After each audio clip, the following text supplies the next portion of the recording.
Okay, so andito ako ngayon sa May Coffee. May Coffee dito sa May Quatrum.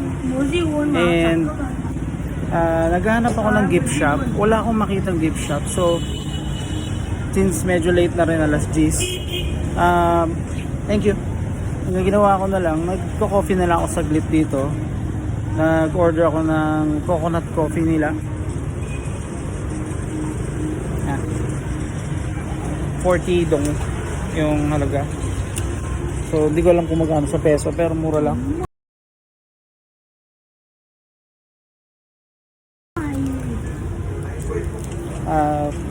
Coffee and chill lang ako dito. Tapos balik na ng homestay. Tambay like a local. Pwede, sarap. Ilang hiling. Sarap. Coconut coffee. Boom. Very good. Ayan.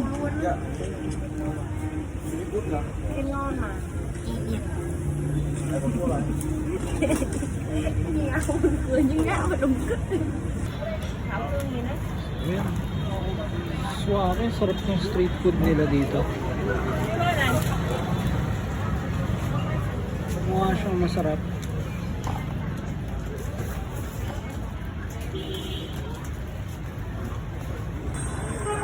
So ayun, may nadaanan ako ditong street food.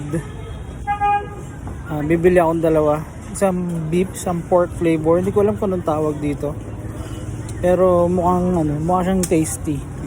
Para siyang hindi ko ma-describe eh.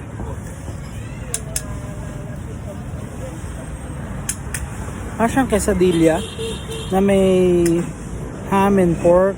Tapos dalawang variant, isa beef. Pero parang siya eh, grilled quesadilla.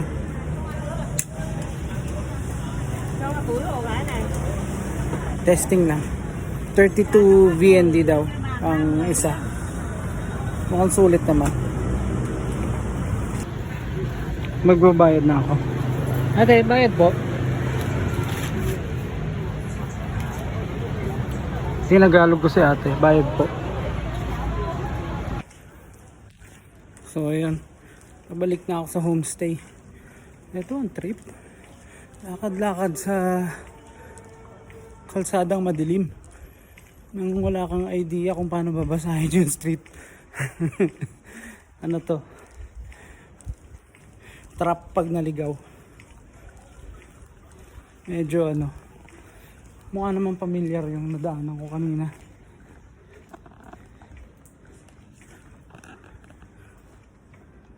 Grabe, aga pa pero